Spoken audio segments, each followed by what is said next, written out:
desde Las Vegas, Nevada. Iniciamos con el programa Hablando de bienes y raíces con Castillo y sus invitados. Comenzamos.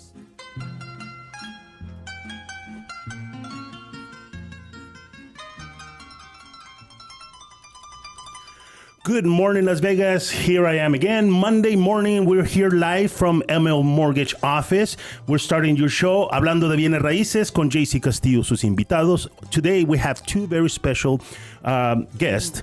One of them, I've known them for a very, very long time. And I know that we all are connected somehow. It is so crazy because she knows the person that's next to her for a very long time as well. So that is actually very, very cool. So we're going to go ahead and get started. Again, my name is Castillo. We're starting here at the podcast, and we're going to introduce Miss Araceli Vasquez. Good morning. How are you, ma'am? Good morning, JC. I'm just so happy to be here.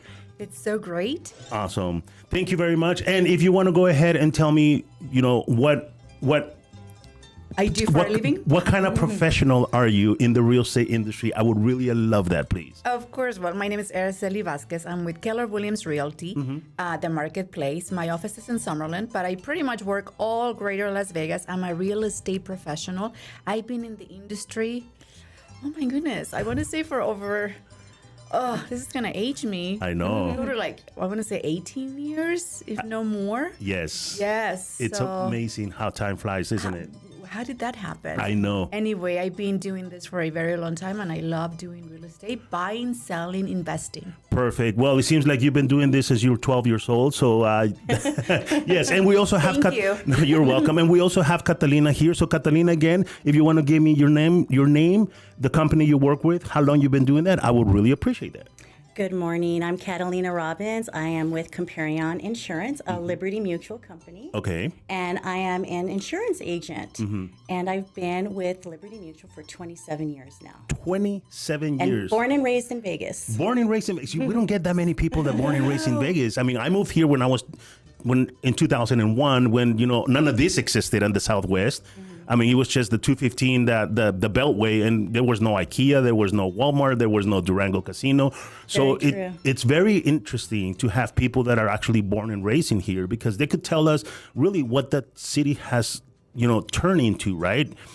We had a different person here Friday that he was also born and raised. And he said, when I was a teenager, there was really nothing to do. If you wanted to go watch a concert, you had to fly out of Vegas to go to LA or go to San Diego or go to Colorado. But now here we have the biggest entertainment people in the world coming here every single weekend. So can you agree with that, Carolina? I absolutely agree.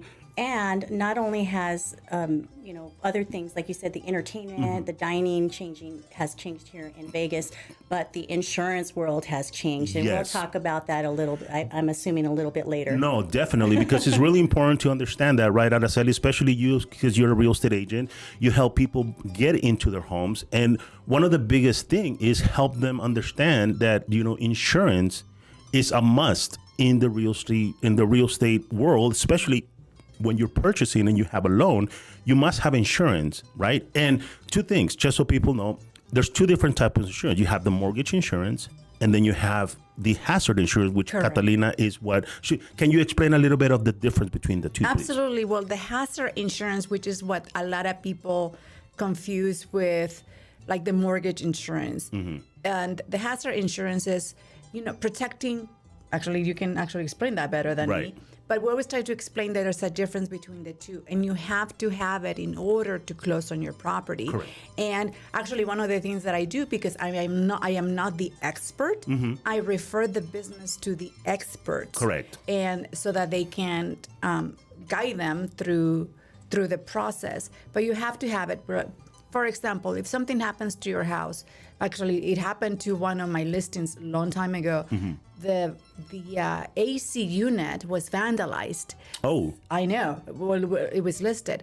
So at first, let's contact the home warranty. No, that was not the one that was going to take care of it because it was vandalized. So we had to contact the hazard insurance. So they were able to address the issue while the house was in escrow, meaning Correct. it was already under contract. Right. So that's where an insurance company comes in before, during, and after. Right. And that's really important what she's explaining right now, Catalina, because, a lot of us get confused with, hazard insurance, right? Mortgage insurance, home warranty Yeah. is another one, right? But Typical. what your company does is really protects the dwelling, it protects the home, and the homeowners as well have some kind of responsibility to make sure that, that insurance is kept up with maintenance on the property and stuff like that. Can you talk a little bit about, literally what hazard insurance cover, or what, Sure. la aseguranza de la casa cubre, please? You got it. So hazard insurance, they call it hazard insurance, home insurance, because it covers hazards. So typically think of things that happen suddenly and unexpected. Correct. So for example, fire, theft, sudden burst of, let's say, a pipe burst, and then there's water damage, smoke damage, a tree falls on your home. So sudden and unexpected. So that's the hazard insurance. Whereas, as Araceli mentioned, the home warranty didn't cover that because that was vandalism under the insurance umbrella. And then you had asked, besides what it's covered, you had asked another question. Yes, I asked, what is the responsibility of the homeowner to maintain certain things to keep because I know one of the things, because I got the letter. Tell me about it. What The did you same, my letter said, hey, Your love letter. I know, your insurance is going to go up X amount of money because you know what? Your roof is a little bit older. We need to have a roof inspection. And we need to make sure that somebody certifies the roof. So like that, we could go ahead and maintain that. And people don't realize that, the edge of the roof, makes a big difference in the insurance. If you're going solar or not, because they're kind of make holes in the roof. Also, all those little things come and adapt. So again, the owner needs to understand there is some kind of responsibility to make sure you get things done correctly. You can't get your compadre to come in and fix the roof for you if it's not being, certified, right? Because that changes the whole outcome of the insurance, doesn't it? It can, yes. So thank you for asking that, because as I said earlier, it is not business as usual in the insurance world. Right. Underwriting has really tightened up. So absolutely, the main thing they do look at is the roof, the condition of the roof. And sometimes I've had clients, well, why am I getting this? It's only like a couple missing shingles. Yeah, well, exactly. guess what? Those couple missing shingles can become it could become a 10,000 water claim. Correct. When it rains. And that's why the insurance company looks at those sort of things. Right. So it is absolutely very important to maintain your home. Depending on the insurance carrier, they may require a certified contractor roofer. Correct. So you are correct. But I think the most important thing for you out there to know is pay attention to your insurance mail. Because sometimes it's something simple and it becomes a big problem, because then your insurance lapse, or perhaps your insurance is more expensive. Correct. And then it could become where you have forced place insurance through your mortgage company, and that's just maybe because of 2 missing shingles. So I definitely recommend you pay attention to all your insurance mail. Again, it is not business as usual.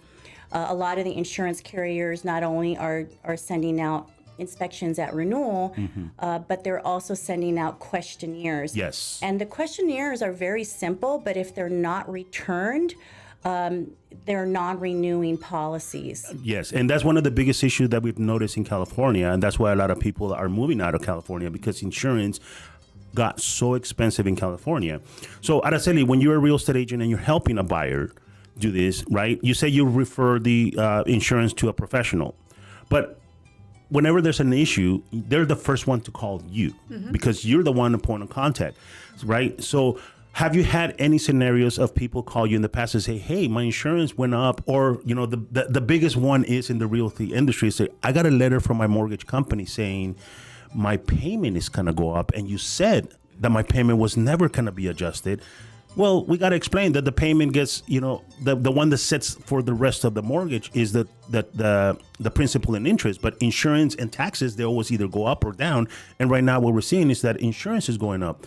So have you had that conversation with your buyers after the fact, maybe 2-3 years after you close the transaction, where they still call you and ask you questions about that? I probably had maybe one or two. Okay. One of the reasons is because I set them up from the very beginning. Beautiful.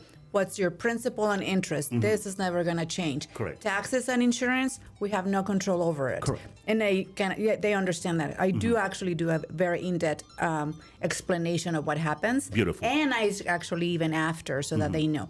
When that happens, I did get a couple people where the insurance went up. I have referred them to people like Catalina. And one of the reasons not because she's also a friend, but because she has the resources, and I know that she can shop around, I guess that's the word, what will be like the best option for them. I know she's in good hands.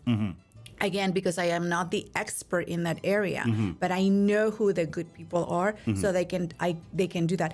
I also tell them, if you have your agent, if you have your insurance, you can check with them. Right. Ask them, call them back and ask the questions. Why am I getting this letter? If you have maintained your house and you're doing what you need to do, you'll be fine. I do have a story actually. Please. And I actually have the listing, and one of the things that I learned is that the insurance companies keep everything, and I think forever, all the information forever. And this is the reason I know.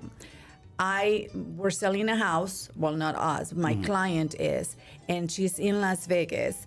And when the buyer was getting the insurance information because they're buying the house, they did a review. The lender, whatever, was checking, and they said, "Hey, there's a claim about the roof, and we need to find out what happened." So the agent calls me and says, "Hey, there was a report that there was a leak on the roof, and we want to know why." So I call my client and it's like, "Hey, Miss Miss Seller, Miss Seller, you actually had a leak on the roof," and she's like, "Absolutely not. This house has never had anything. We kept it really well." But then she's like, "Hold on, I did have a claim on the roof in my house in Wyoming in the late 90s, early 2000s. Wow. So we're like, interesting. So we refer back. I send back the information. And what it is that they were reviewing something, and there was a report, and it showed under her name that there had been a claim. So eventually it got clarified, Yeah. but I was amazed that the insurance companies can go back that far, to review. And Catalina, can you explain a little bit on that? Sure. Because a lot of people are like, "Oh, you know what? It doesn't matter. It was like 20 years ago. Exactly. They're not going to know, right? But they're going to know, right? And eventually... Yes, they're going to know. Exactly. Because there is a record of you guys either paying out a claim or having a claim, even though you guys haven't paid it out, but that stays in the property or with the name of the person. Can you explain that to us, please? It's called, they go back 7 years. I say typically, because I'm not sure about that situation, what occurred. But they do go back 7 years, and when you are applying for insurance, that clue report is ran, kind of like a motor vehicle report when they check for tickets and accidents. My name for any records, for Yes. any claims for insurance. Yes, They're going to check the property that you're purchasing, correct. and they're also